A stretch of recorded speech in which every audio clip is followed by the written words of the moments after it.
Bismillahirrahmanirrahim. Assalamualaikum warahmatullahi wabarakatuh. Apa kabar anak-anak? Semoga selalu dalam keadaan sehat dan masih semangat untuk belajar pelajaran produktif farmasi. Nah, kali ini farmakognosi akan melanjutkan bab berikutnya. Kalau sebelumnya di bab pertama kita belajar tentang sejarah perkembangan dan ruang lingkup farmakognosi, pengertian farmakognosi, sejarahnya, kemudian tata nama Latin tanaman dan simplesia, sistematika tumbuhan, dan lain-lain. Dan juga ada soal yang diberikan, ya. Nah, untuk bab berikutnya kita akan mulai dengan pengenalan cara budidaya tanaman obat. Tujuan pembelajaran ini bagi kalian adalah, jadi setelah kita selesai mempelajari bab ini, kalian dapat mampu melakukan pengelolaan dan pengembangan toga. Toga itu adalah singkatan dari tanaman obat keluarga.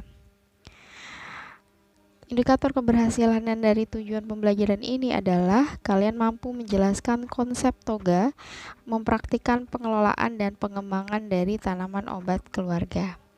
Nah, budidaya tanaman obat itu sendiri adalah teknik memadukan unsur sumber daya alam, tanaman, dan teknologi sehingga diperoleh kuantitas, kualitas, dan kepastian hasil. Nah, penggunaan bahan baku tanaman obat 80% itu menambang. Nah, di sini terdapat pelangkaan jenis tanaman obat. Nah, dari pelangkaan ini maka dilakukan budidaya. Budidaya ini dikenal dengan istilah toga, tanaman obat keluarga. Tanaman obat keluarga itu tujuannya hanyalah untuk menambah nilai estetika keindahan pada tanaman. Tanaman obat keluarga itu diawali dari sebidang tanah, halaman, kebun, perkarangan, kemudian menumbuhkan tanaman berkhasiat obat, kemudian lanjut ke memenuhi kebutuhan obat keluarga yang mudah, murah, dan aman. Tanaman obat untuk toga, tanaman obat yang banyak diperlukan dalam keluarga. Tanaman obat yang dapat mengobati penyakit di daerah setempat. Nah, ini tujuannya ya, tanaman obat yang mudah diperoleh bibitnya. Tanaman obat yang mudah ditanam atau dibudidayakan. Yang kelima, tanaman obat yang sering digunakan, tahu manfaat dan keamanannya. Keenam, dapat diolah menjadi simplesia, bahan obat dengan sangat sederhana. Punya manfaat ganda sebagai bumbu, sebagai sayur bisa, sebagai buah, obat, kayu bakar, bahan kerajinan, dan lain-lain. Yang kedelapan, nilai jual tinggi dan mudah dipasarkan. Terakhir, tanaman langka dan dapat tumbuh dengan mudah. Ya, ini adalah tujuan kita membudidayakan toga, tanaman obat keluarga. Teknik budidaya tanaman obat meliputi beberapa urutan kegiatan. Jadi ada 7 urutan kegiatan dalam teknik budidaya tanaman obat. Yang pertama adalah penyiapan lahan atau tempat untuk menanam. Kedua, penyiapan benih. Selanjutnya kita melakukan penanaman. Setelah penanaman, pemupukan. Setelah itu pemeliharaan. Kemudian pengelolaan organisme pengganggu tanaman atau hama ya, UPT. Dan terakhir adalah kita melakukan panen. Nah, satu-satu kita bahas di sini. Teknik budidaya tanaman obat meliputi beberapa urutan. Yang pertama adalah penyiapan lahan atau tempat untuk menanam. Rangkaian kegiatan mulai dari membersihkan lahan. Pasti ya, tempat budidaya dari bebatuan, gulma itu semacam hama sama, dan sisa-sisa tanaman lain dengan lahan siap tanam. Jadi sebelum kita menanam obat, kita siapkan lahannya, kita bersihkan lahannya dulu. Nah, di sini ada gambarnya penataan toga sebagai taman mempunyai nilai estetika dan keindahan. Jadi kita buat seindah mungkin, semenarik mungkin sehingga kita juga nyaman ketika kita menanam tanaman obat di situ. Setelah kita sudah menyiapkan, membersihkan, kita lakukan pengolahan tanah. Nah, pengolahan tanah ini penting dalam penanaman tanaman obat karena ini adalah unsur awal ya, apakah tanaman itu berkembang atau tidak dari pengolahan tanah. Tanah diolah dengan digemburkan atau digali untuk membuat aerasi tanah optimal, sehingga selain dapat menyimpan air, tanah juga tersedia udara atau O2. Jadi dilakukan penggemburan itu agar satu, yang pertama dapat menyimpan air, yang kedua yaitu agar tersedia udara atau O2. Mikroba tanah dapat tumbuh optimal. Akar tanaman berkembang optimal, dapat menyerap makanan dan air secara optimal. Nah, ini adalah tujuan dari digemburkannya tanah ya, di bawah kata kalimat-kalimat di bawah. Nah, ini contoh dari kalau misalnya medianya itu tidak bisa melakukan dengan tanah luas, jadi bisa melalui dengan pot atau di pekarangan. Elemen desain, bentuk, struktur, tekstur, warna. Bentuk dan struktur sesuai dengan lahan yang tersedia. Jadi tergantung ya, ada bulat, lonjong, segitiga, segi empat, dan lain-lain. Tekstur susunan pohon atau tanaman, ada besar, tinggi, sedang, pendek, dan merayap di atas tanah. Nah, ini tergantung dari jenisnya tanamannya itu seperti apa. Desain lain adalah ketersediaan ruang dan tempat. Tanah di dalam pot atau tanam di pekarangan atau tanam di kebun. Jadi tergantung dari kondisi si tanaman itu. Bisa dalam pot, bisa pekarangan, bisa juga di kebun. Atau tergantung dari kita punya lahannya apa. Kalau kita nggak punya lahan luas tanah, ya berarti bisa kita pot. Kalau kita punya pekarangan, ya lebih baik ke pekarangan. Karena dia lebih bebas nanti menyerap airnya atau memerlukan oksigennya. Kalau bagus kita punya kebun, ya di kebun saja, itu lebih baik untuk tanaman. Lingkungan tubuh tanaman obat untuk toga itu berdasarkan dengan satu, iklim, jenis tanah, ketinggian tempat, sifat tanaman. Iklim, curah hujan dibantu penyiraman. Tanah harus gembur dan subur, dilakukan pemupukan organik. Nah, itu yang tadi yang pertama ya, dilakukan penyiapan tanah. Yang kedua yaitu penyiapan benih. Proses di mana tanaman induk disiapkan untuk mendapatkan benih yang baik dan siap tanam. Jadi setelah dilakukan penyiapan tanah, kemudian penyiapan benih, bibitnya. Siapkan pembibitan. Pembibitan itu adalah media tumbuh bahan tanaman atau benih. Upaya menumbuhkan benih sebagai bahan tanaman pada toga.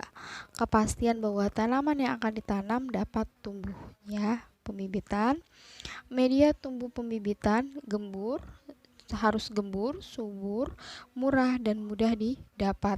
Campuran tanah, pupuk kandang, dan sekam padi dengan perbandingan 1:1:1.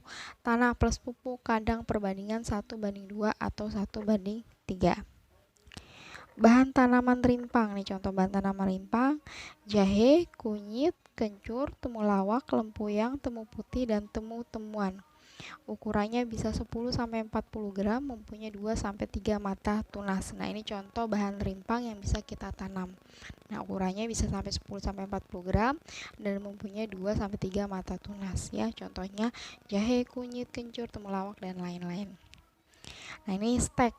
Ini adalah bibit tanaman ya.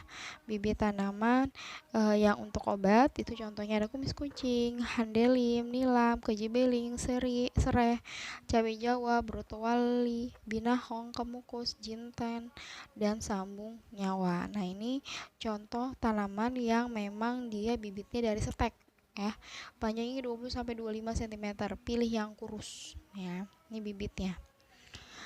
Ada lagi bibit berasal dari serpihan anakan, pegagan, lidah buaya, serai dapur, kapolaga, pandan, wangi, kiurat, atau keladi tikus ya, dari serpihan anakan.